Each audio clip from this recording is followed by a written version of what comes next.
It's time to check in with Hubert Davis, and it's time to issue Coach Davis a formal apology. But before we do that, we want to remind you this is brought to you by CR Legal Team, CR Commitment, CR Results, CR Legal Team, proud partner of Carolina Athletics. Coach, I just want to let you know, apology checking for in what? Last week was not the best thing that happened last week. I am sorry. We thought you lied. At the time, I thought it was going to be, but around the time I saw Cormac Ryan walking down the top of the bus, I thought maybe that wasn't. And that was something I wanted to ask you about. So much in college athletics now has a price tag on it. Yeah. How do you explain to players and your team the value of those things, like what they got to do on Saturday night, that do not have a price tag on them? No, it was awesome. Right after the game, I said, guys, hurry up. And you don't even need to take a shower. Let's go down to Franklin Street. I was like, we're going down there.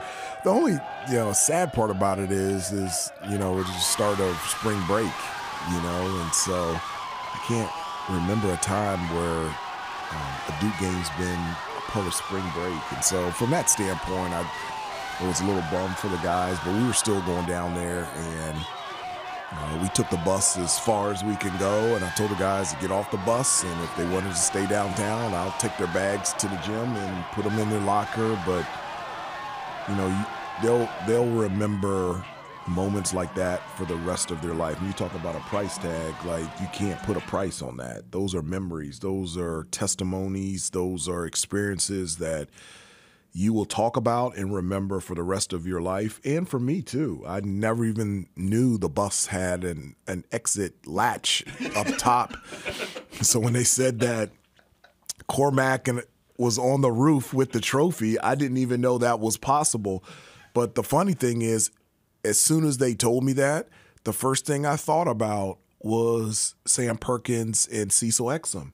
And I remember as a little kid seeing them when they won the 82 championship, they were on top of the bus. And so when they were screaming, "Get Cormac down," I was like, well, I don't know if Coach Smith told Sam Perkins and Cecil Exum to come down, so I'm not going to tell them to come down.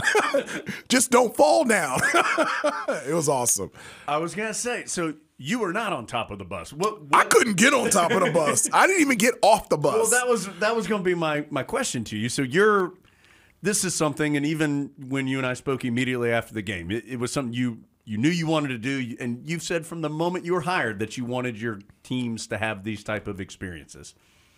So what's going through your mind as you're sitting there kind of soaking all that in, watching all these people celebrate with your guys? It's awesome. It's just great, and I'm just sitting on the bus watching all the fans just jump around them, and all the phones and the camera phones and screaming, and then Armando brought the boombox out, so we were starting music. We had a little mini party right there at the corner of Franklin Street, right by Timeout, and that's what I want. I want these guys to have those type of memories, because I want them to be able to see and experience the things that not just myself, but the rest of the coaching staff has seen and experienced. We've all gone through that. It's their time, and the privilege for us is just having a front row seat to be able to see them go through the things that we went through when we were 19 and 20 years old.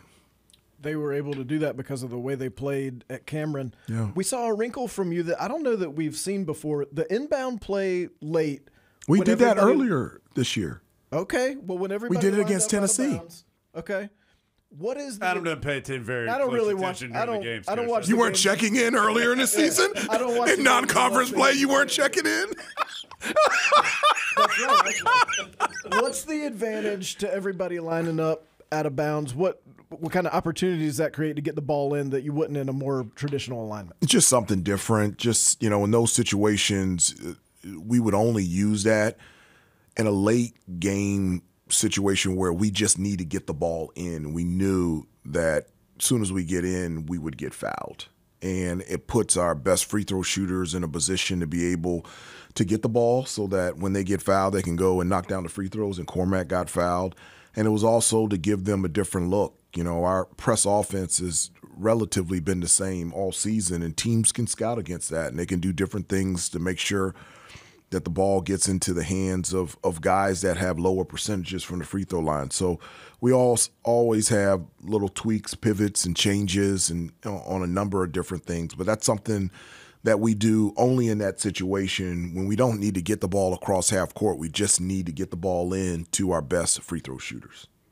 Also, if I understand the rule correctly, it's also the opposition can't face guard as easily because they can't be as close to the guys, obviously, when they're out of bounds. So we actually got it from the Big Ten. It's the first time I ever saw it. It was like 3 years ago, and a number of Big Ten schools were doing the football routes. And I was like, that's a little bit different, but they always got it in. Yeah. And I said, let's just have that in our back pocket if we need it, just something a little bit different and just to make sure. And we got the ball to Cormac, and he knocked down the 2 free throws and sealed the game. I know there's – Adam, before my next question is kind of a closing type of question. So I know you wanted to ask Coach about game prep. Yeah, we talked about this a little earlier. It felt like both times against Duke and a lot of times this season, your team's been really well prepared for all these various opponents. What do you like about the way your staff shares that responsibility and gets your team prepared for all these different types of opponents? Well, I mean, every game, a specific, assistant coach is the lead scout on a particular team. And so whether it's non-conference or conference, we rotate every game, and all of the assistants do an amazing job of watching as many games as possible and giving myself and giving the team as much information as they can, And so during the season, you're playing Saturday, Monday games. It's just you need multiple people looking at different, teams and being able to prepare us to be the best that we can be. And so, I know I'm very biased, but there's no better staff in the country than the staff that we have here. Not only do they know basketball and love basketball, they love this place. And, it's really unique to have a staff that everyone here went to Carolina, played at Carolina, graduated from Carolina, and with the exception of one of our wives, even our wives went to Carolina. And so it's a place that we love and love to work in, and the assistant coaches do an amazing job at scouting and preparing me and preparing our team for whatever opponent we play. When you were doing that job as an assistant coach, was there anything you picked up that you wanted to do differently when you were a head coach in terms of those responsibilities? I still do the same things. I really do. I do the same things. I'm a visual learner, so, I just watch a ton of games. And I'm just, the difference now is every game is my scout. It's not just one game here and then one game there. It's like every game. And so I love, I'm a visual learner. I love watching games. And so for me to be prepared and feel comfortable, I have to watch a lot of film on each particular team and, individual tendencies. And that helps me prepare and make the decisions that I have to make during the game. Okay, a couple different things. One, I want to make sure you're aware of all ACC results, correct, as far as the players and all of those different things, the different teams? I am. Okay. Yeah. So you are aware that you are the ACC Coach of the Year? I did not know. Are you serious? I'm just kidding. I'm about to say, I'm going to get in so much person going to be so mad at me. The Carolina play-by-play job was about to be open. Many youngsters were going to be excited. That was the most tension-filled 5 seconds in the history of this room.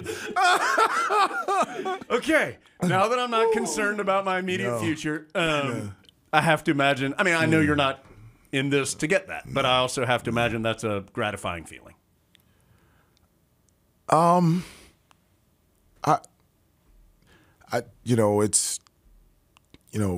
This year, this whole season has been about us, and I've always talked about this program is about the we, not about the me. And for all of us to be the best that we can be, we have to be able to do this together. And it's all about a team effort. And so I'm just really happy for this year's team.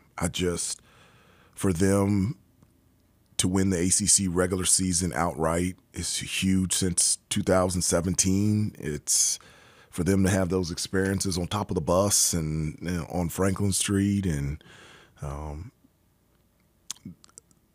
the friendships, just the chemistry with this team.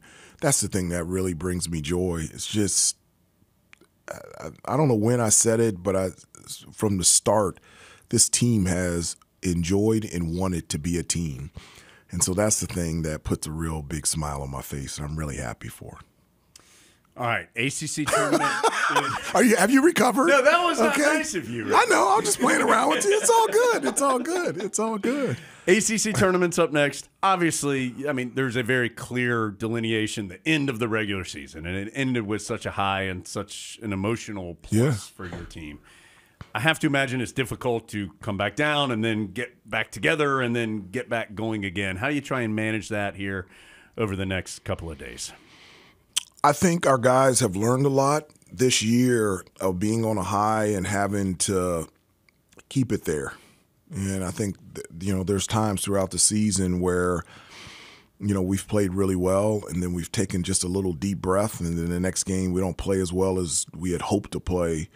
There's a sense of urgency for this group to win the tournament title. I mean, for me, that's what I grew up on. I just remember getting out of school and being able to come home before that 12 o'clock game. And if you couldn't get out of school, the teacher would put it on in class. I mean, it was that important. And I grew up in Washington, D.C., which was ACC territory, but, I mean, it's always a big deal. And to be able to go back where I grew up, Washington, D.C., and to be able to be the head coach in the ACC tournament, it's a big deal for me. And I could tell with the guys, even after practice, like there's an excitement to play in this tournament and to confirm what this team has done throughout the regular season this weekend in the tournament. So did you get the note written from your parents like Hubert is not feeling well? He will need to You didn't need that. Early. You didn't need that. You just said, I'm going home to watch the ACC tournament, and it was excused absence. I'm serious. It was that way. And, teacher, can you put it on? North Carolina's playing at 12. They're the number 1 seed. Sure. Forget about math or history. They put it on the TV, and we would just watch. It was a lot different. You would have to lie now. I'm familiar with that. Why would you give that example? All right, so the Tar Heels back in action on Thursday against either Virginia Tech or Florida State, 2 very good teams, so it will be a challenge certainly in the quarterfinal round upcoming for the Heels. He's the ACC Coach of the Year. He knew it before we came in here, thank goodness. And we are checking in with him, our friend at CR Legal Team.